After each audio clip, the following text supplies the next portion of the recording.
Hello everybody, you're very welcome to today's Chamber member interview. We're joined by David Maher. David is the owner and founder of Free TV and the Garden Shop based out of Portarlington. So David, would you like to give us a bit of background to your businesses? Yeah, thanks first of all for inviting me today, Bernie. Yeah, we founded the business originally in the depth of a recession, actually back in 2009.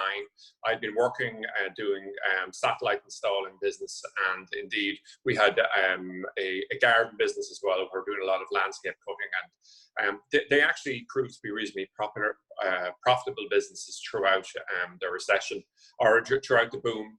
But what happened then is there was a huge reduction in the amount of work and the margin in both businesses. So the first business we set up then was, I sort of tried to use the fact that I worked as a software developer previously for Oracle.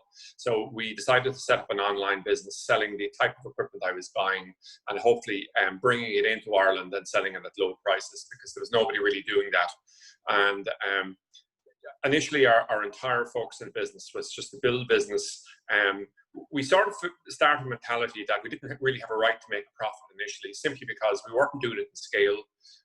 We didn't have any type of volumes or advantages over competitors. So my initial maybe 6 months or a year in the businesses, we had a pretty firm rule that we sought not to make any profits, simply by being very, very competitive on pricing and shipping, things like that.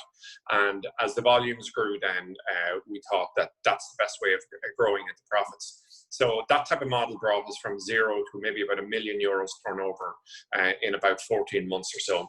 So we were obviously happy with that. It was a huge learning curve in terms of the website technology. We weren't particularly good at the server type stuff. And what I found is that we had a lot of downtime, a lot of problems, lost our server after about 9 months with all the products, and all of our customer base had to start again. And so at that point, we decided we'd need to partner with somebody to bring them in and help us to maybe where I could look at the products and the business, and then somebody else who would do the back end, the server, things like that. So we brought in a contractor who eventually became and still is my business partner 10 years later. And we've always gone for a partnership approach there. So the garden, or the Free TV now, probably has around 60,000 registered customers. About 50% of our sales each week are to trade, and about 50% to the general public. And it's probably about 96% based in Ireland. We've an offshoot of that where we do a lot of exporting via another company that we get free ground rent to here, called TV Tech. And they do all of the exporting of our goods over to America, the UK, things like that. And occasionally we bid and get contracts for supplying technology products to airlines and some other big companies. That works quite well as well. And we do that again on a sort of partnership with another company. And the other thing we did then in about 2012, we set up the Garden Shop. And that's an online business. We specifically went after it because we learned from all the mistakes of our first business. So the two big drawbacks, we'll say, of Free TV is, number one, that's extremely tight margins, very, very difficult. Electronics, price of products drop extremely quickly, technology changes fast, and a product from being launched to being obsolete on the website is probably about 18 months. And considering that we do videos to try to support all our products, we found it very time consuming to get a product, build up a big market for it, and then it's obsolete. So when we went after the garden business, we said we'd go for it simply because it is probably the slowest technological change in the world, because a shovel is a shovel. And basically the shovels, we'll sell it in 10 years time, are the same as the shovels people would have used 20 or 50 years ago. So that ticked all the boxes there. And it's direct to end user, which always is going to be much better in terms of margin. So the dynamics of that are much better in terms of margins, much better. Technological risk is much lower, and the level of technical support we need supplied with the products much lower. So at this point in time, I'll say we would have grown Free TV. We still do maybe about 4 million a year, and the Garden Shop would have grown that now to about 2.5 million a year online sales. Wow, that's very impressive. And I have visited you down in Portarlington, and the amount of stock you have there is really impressive.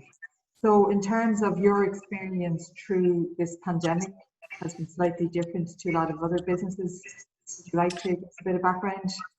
Yeah, so I suppose there's there's been various phases to it. When the original lockdown happened, we were fearful that our businesses wouldn't be allowed to operate. But because of the online basis and of the garden shop and ourselves, and also because of some of the products that we sell as well, it was quickly clear to us we would be exempt and allowed to operate throughout the pandemic. So we got a significant boost, let's say, within the freetv.ie business, simply because a lot of our competitors just weren't operating and working strong in the online model, where we're 100% online. So we probably saw maybe a generic 30% or maybe a 40% boost in our business, while the garden shop actually saw something more equivalent to a 300 to 400% boost in business there, which obviously was fantastic. But the garden shop in particular, you know, it's very hard to scale up your business, particularly when you're trying to look after the safety of your workers and things of that at the same time. So what we were doing is we were going from sales of maybe 40,000 a week to being able to ship sales of about 160,000 a week on the garden shop, which obviously is tremendous. But in reality, we'll say if we had both the stock and the ability to cope with it, we possibly could have been doing sales. Instead of a 4-fold increase, we probably would have done sales at 25-fold increase, simply because all of our competitors have closed down. But you know, there was restricting factors on it there, but we were quite happy to the extent that we were, throughout that period, we were probably adding maybe 2,000 brand new customers to the garden shop every week. And that's proved, I think, long term is going to be a tremendous bonus to us. What we're seeing now is, if we compare year on year sales, where we are now, where we were before, during the pandemic, we got a boost in sales that probably cut 100% on the garden shop. And post-pandemic, in terms of the lockdown of our competitors, the garden centres, sales are still probably up 70 to 80%. So obviously there's been a huge transition to online shopping, and that seems to be remaining in place despite the reopening of our competitors. There's definitely behavioural changes from the consumer point of view across the board. So, and I think that will continue, absolutely. So in terms of the management of cash flow, because I'm assuming to have all of these orders fulfilled, you had to buy stock. So that must have been a tricky piece to manage. Yeah, so it'll depend on the sector, I will say, but like our own experience was that a lot of the products we were selling obviously extremely well, so we were happy with that. For instance, things like Wi-Fi dongles to allow people to connect laptops directly onto their home networks. Like sometimes we'd have bank customers who'd log on and they would buy maybe 50 or 100, because obviously people working from at home. Now, there was huge money to be made in terms of having that stock there in terms of volume. Like, we have a business model that's all about volume and low margin. That's basically what we do in terms of, so we often buy a lot of stuff from China to allow us to support that model. The real difficulty we got into then is we got an enormous amount of money tied up in stock coming from China. So stuff that, for instance, we paid a 10-day delivery on in March, at the end of March this year, would have arrived into us in the first week in June. Okay. So that was an enormous problem in terms of when stuff didn't arrive, we'd simply try a different supplier, have exactly the same experience again. And the other thing there is that we invested a lot of money simply getting stuff in the PPE area as well. Now, a lot of companies, obviously in Ireland, well, I didn't know at the time, were doing exactly the same thing. And that's led to a lot of issues in terms of there was restrictions on the volume of goods you get in quickly. So when we had a market, we had no goods. And when we did eventually have the goods, but the market seemed to be a lot more competitive, and certainly mask wearing, things like that in Ireland was much lower than we would have expected. But having said that, then we've actually had we had 1 or 2 sleepless nights in terms of a lot of money tied up in stock that may or may not sell for us, and the value of the product dropping quite rapidly. So it's like anything there. A couple of times in my life in business where I've lost a lot of money, has always been immediately after making a lot of money. And it's two things. It's sort of the irrational exuberance, and yeah, I think overconfidence in yourself in terms of it's not circumstances that have made you allowed you to make a lot of money. It's the fact that I'm so wonderful. But the reality of the flaw in that quickly comes back to you.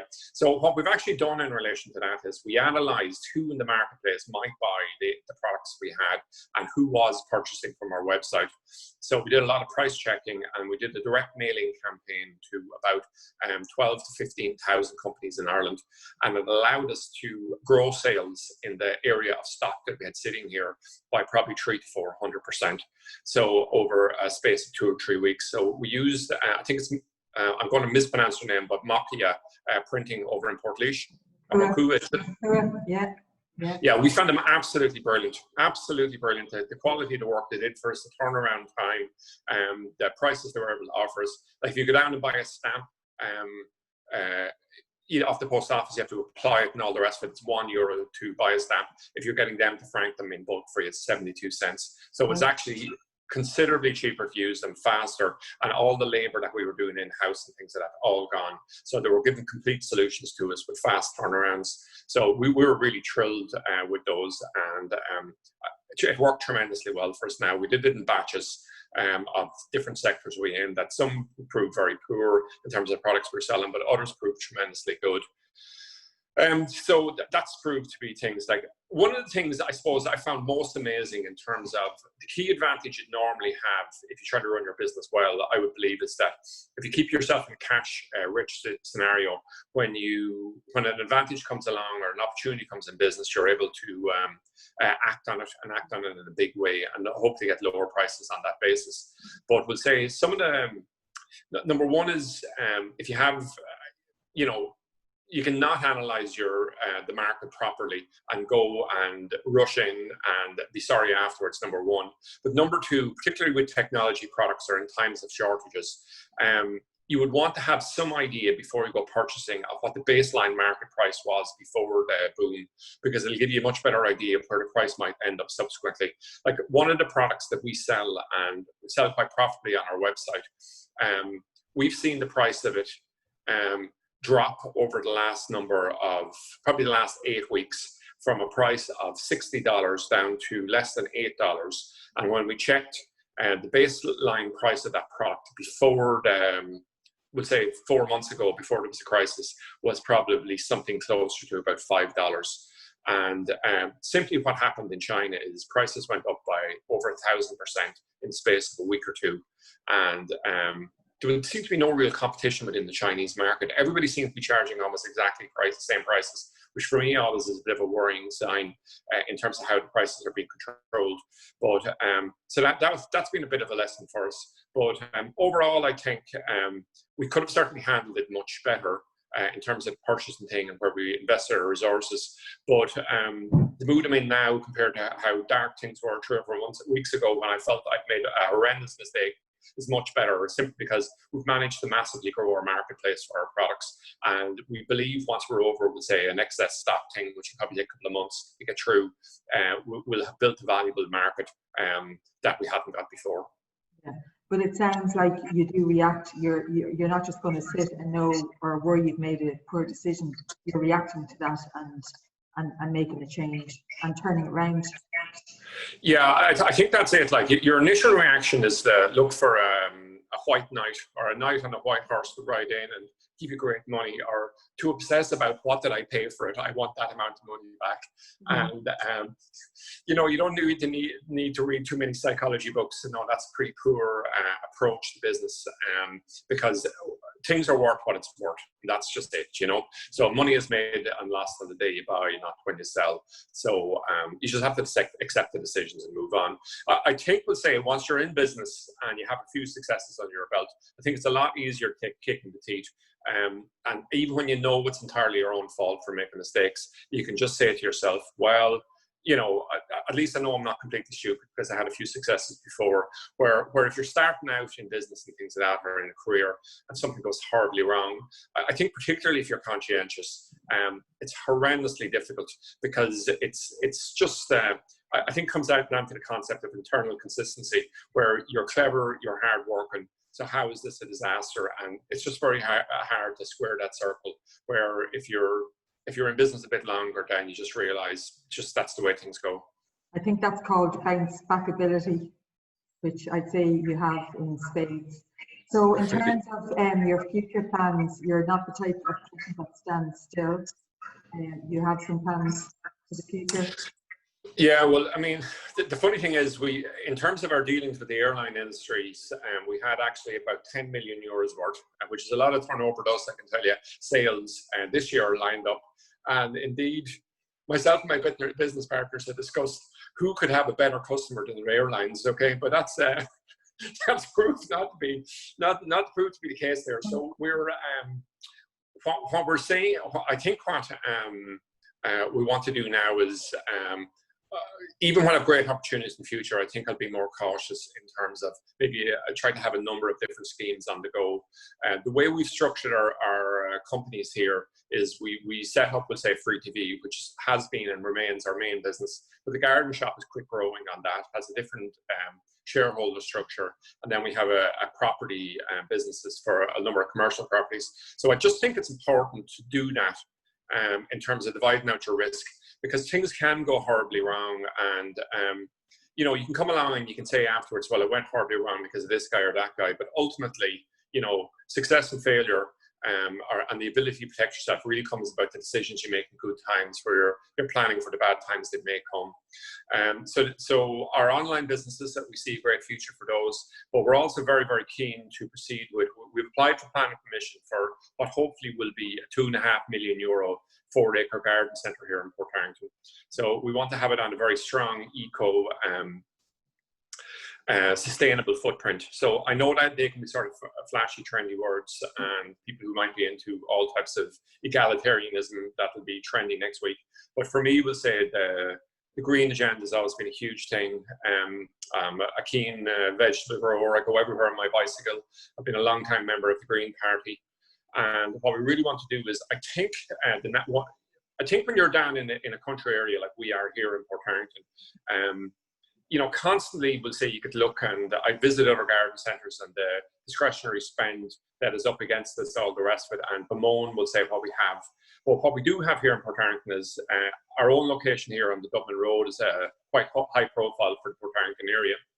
And the other area in relation to it is that, you know, land is cheap down here, all the rest of it. So we're hoping to build a business similar to what we've done in the garden shop, which is a mixture of quality and value. And a very strong element of what we're trying to do there is we've hired an architect. We went and actually saw a fabulous design of a restaurant and also a science park over in Amsterdam that were designed and built out of disused 40-foot containers. And it was absolutely wonderful to see it. And I tracked down the architect who had designed them, and we hired him to design a garden centre here. That's we're going to build a large part of it out of disused containers, along with a restaurant and domes, things like that. And we've integrated a number of ideas into it. One of the ideas I saw on a recent fact-finding trip to the UK was a garden centre with an extremely curved roof. And normally we'll say it's a green roof. And normally what you do with green roofs is you will have a very slow-going type of plants on top of them, because it's extremely difficult to get up and cover, do maintenance on roofs like that. But instead of planting it with slow-growing plants, it actually covered it in grass, which is a terrible idea, I would have thought. And I got talking to the head manager in the garden centre to ask him why he had gone for that particular design. And when I asked him, how can you possibly cut the grass on your roof? And he said, I'll show you at the back here. And he had a ramp at the back of the garden centre, and he's a herd of sheep he puts up on the roof every day. And it's so absolutely fantastic, I couldn't believe it. And he told me anyway, it cost him nothing to do it, and he had film crews from all over the world had arrived to film this, including a camera crew who had come from Japan to see sheep on the roof. So if you ever want to see some sheep on the roof of a garden centre, you're going to see one in Port Harrington in the not too distant future, because that's certainly part of our designs. So just imagine that as a vision, and that's like, you know, talk about blue sky thinking. I think that's just fantastic. I hope that happens. Yeah, so we're there anyway. So we've got good support anyway from Laois County Council so far, and to this point anyway, there was no objections or observations put in on us to date anyway. So we're quite hopeful that it'll be good for, obviously, for ourselves. So we're or business people are interested in making money. But it is something that I'd like to do. Like the factory that we were based in here was a factory built by a guy who came to Port Harrington 50 years ago. Now, unfortunately, long deceased Paddy Butler. But I mean, he built, he showed some vision and courage and things like that, and he built an absolutely magnificent series of warehouses here. And although, unfortunately, it didn't work out in the end, for them financially, I mean, they left behind a fantastic legacy for this town, and not just the businesses that we run here and rent to other people, but Jamestown Cladding next door is a wonderful engineering success story. So like 20 years after Paddy Butler has died, you know, you still have the guts of 200 people working in factories that and jobs that never would have been created if it wasn't for his vision. So I think it's great, we'll say, as a business person, if you're able to take a chance, maybe to make some money. But even if it doesn't work out, maybe you could leave something worthwhile behind. Yeah. Well, it sounds like the future is looking bright for Port Harrington. You know, it'd be great that Port Harrington would become a destination for your garden centre. I mean, people travel far and wide for the day out. The garden centre is not just about going to buy a few seeds and flowers, it's a much bigger experience. And it sounds like there'll be plenty of experiences at your new venture. So, David, thanks very much for taking the time out today. There's so much in that interview and a lot of learnings for many people watching this. And thanks for the time and best wishes for the future. And hopefully we'll get to it soon at a chamber event. That's great, and I much appreciate it. And keep up the good work, Bernie. You're keeping the whole business community in touch with each other. Well, look, you know, at least you have to help in some little way. So that's great. Thanks very much, David. Talk to you soon. Okay.